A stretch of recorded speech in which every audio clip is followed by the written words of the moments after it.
it's quite on brand that coincidentally, and I guess everything happens for a reason because it's Mikel Arteta's 5 years. I wanted to ask you about the manager. Like me and you share a lot of opinions around Arteta. I'm a bit more critical, admittedly, of Mikel Arteta, but I do think he's a genius. I think you're great tactically, and I just think ultimately in life you have to live or die by your high standards. Kind of what you alluded to. Every year that we do not win a Prem or a Champs, the question gets bigger and bigger. And for me, Arteta, as you said, he united the fan base. A lot of things he got mocked at about, like, the dog called win, the atmosphere stuff. It's all paid off. We've got to a point. But do you feel Mikel Arteta is, I don't want to say losing the plot, but he seems a bit arsey, if I'm honest, when stuff like this, like if I show you a couple of things and come on, there's less tabs here today. Come on, allow me. I made sure I cleaned it up. You've met, yes, that's a major improvement. I will say major improvement. See, I made sure before this guy came on the stream, he was going to look at it.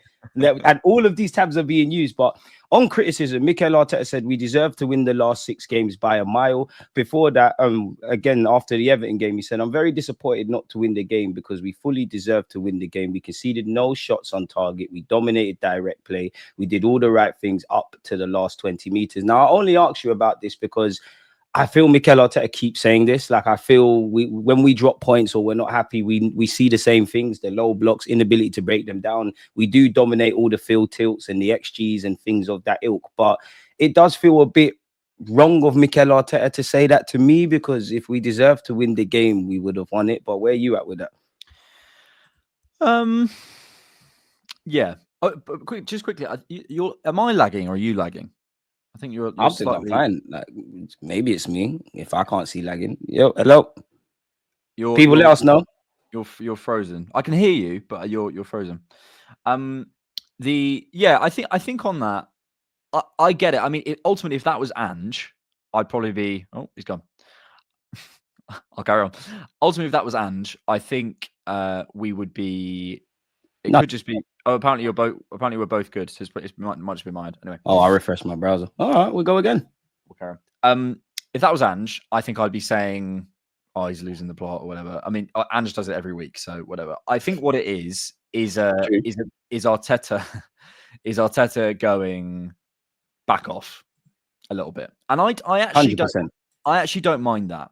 He's been very good with the media over the last 5 years. He's been very the way he's handled the media is the way right now Ruben Amorim is handling the media, which is with the perfect response every single time. That's great. But actually sometimes, and you see it with Pep and Klopp and whatever, when you're approaching that level where you don't want any nonsense, he's taken on all the responsibility. He did all the stuff saying, my chest is here, hit me guys. Like he was the one who said, it's my responsibility. I'm looking at myself, all these things, right? In the end, you develop a bit of a credit. You develop a bit of a relationship with the media. Ultimately, we forget he sees these guys 2-3 times a week. At some point, you develop a bit of relationship. And at some point in a relationship, you need to go, hang on a minute, back off. Like he's not rude, but he's just saying, look, we should have won the last 6 games. Leave it. Like we know each other well enough now that I don't need you to be doing that stuff. And what I will say is always that when it goes into the Ange stuff, which is kind of the sort of slight abuse of journalists, I don't like it. I don't think Mikel's gone there, but I don't mind a little bit of, as long as it doesn't go too far, because there is a point where you lose control, a little bit of just setting a boundary and going, no, we should have won those games. Don't give me, oh, we're in a crisis or we're, I tweeted this out the other day. After winning that Carabao Cup game, we're in the semi-finals of the Carabao Cup, a very winnable position to go on and win the competition. We're 3rd in the Champions League. We've got a 3rd round tie against Man United in the FA Cup. I think we should win that, and that's at home, right? We're 6 points off top with 66 points to play for in the Premier League, having had a nightmare start. This idea we're in this horrible position is something that is being peddled by people who wish to make money off Arsenal. I don't buy it. I just don't buy it. So are there things we can improve? Oh, absolutely. But is the greatest of all time manager also on a 1 win in 11 streak? Yes. There's problems. How do you feel about that as well? Because I think it's weird that, this season, both teams have quote unquote kind of fallen off. Before that, obviously the last prior 2 seasons, both teams were fighting, and both teams have kind of fallen off really and truly. Are they linked? Look, I just don't think it's sustained. I think it's a number of things coming together. Nothing in football and in life is ever one thing, I don't think. I think it's a slightly aging squad. I think that's being slightly over-egged. I think it's slightly teams working City out slightly on the transition. I think it's slightly, bro, 4 titles in a row. At some It's point, exhausting, man. the Kyle Walkers, the Kevin De Bruynes, the John Stones, the Ruben Diaz, they're just going to go, we all know in life when we're absolutely on it and when we're there and we're, The hardest thing to do is stay up there. But it's staying up there. We turn up to work, we're doing the thing, but we're not in it. We're not fully present. And that's probably what's going on. And I think that's fine. It just needs a refresh. And so I don't see it as a long-term issue for City or with Pep. I just think it's a case of what they've done over the last 4 years isn't sustainable. And at some point the wheels are going to fall off. And I think it's this season.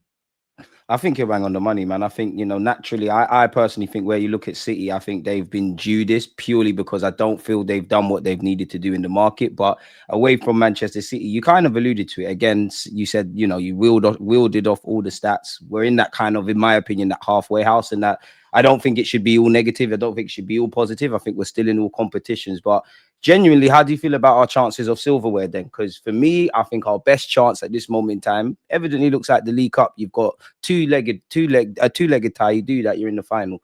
But some people say it's not good enough. They want the Prems, they want the champs. The revolving goalposts, as you know yourself. I get that. Yeah, people will want more, which is completely fine. But equally, if we don't go and do that, and we also didn't win the Carabao Cup, people would use that as a stick to beat us with. You've just got to do what you can. I think the Carabao Cup I would say expect to win. I think you're bang on the money. Expect to win. I wanted Liverpool. I'll be real. I know it sounds crazy to say. I wanted Liverpool across the 2 legs. You take them out, we're living. You can check my ex. I tweeted out last night. I said I want Liverpool, and the reason why is I want to play them as much as possible this season because I think we're better than them. I do. I don't know about that bit, but I'm with you with the rest. No, I think we're better. Honestly, I think we're better than them over a wider sample. I think in a certain game they could beat us 100%. But I think over a wider sample, the more we play them, the more we'll see actually tactically and technically. I think we are the superior team. They've got a better attack, no doubt, absolutely no doubt. But I think we've also got the better defense. I think we've also got the better build up. I think we've got better aspects, loads of aspects of the game. But we can have that conversation at some point if you want. I think. And also, we haven't been to Anfield since December 2023, and the next time we go there is May 2025. And that's a long time. And I'd quite like a visit to Anfield, just to remind us that we can go there, we can play, we're fine.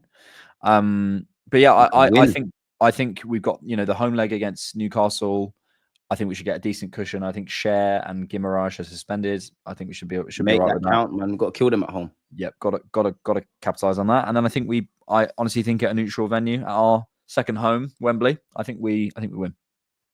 I think you're bang on the money. Do you feel Arteta can't win in the sense of if it's not the Prem or the champs? Those that would say if he doesn't win anything this year, it's another year trophyless. If he wins the League Cup, it's only the League Cup. And is this what all the process is about? Do you feel he can't win in that regards? Maybe, but that's football, isn't it? And that's true. Kind of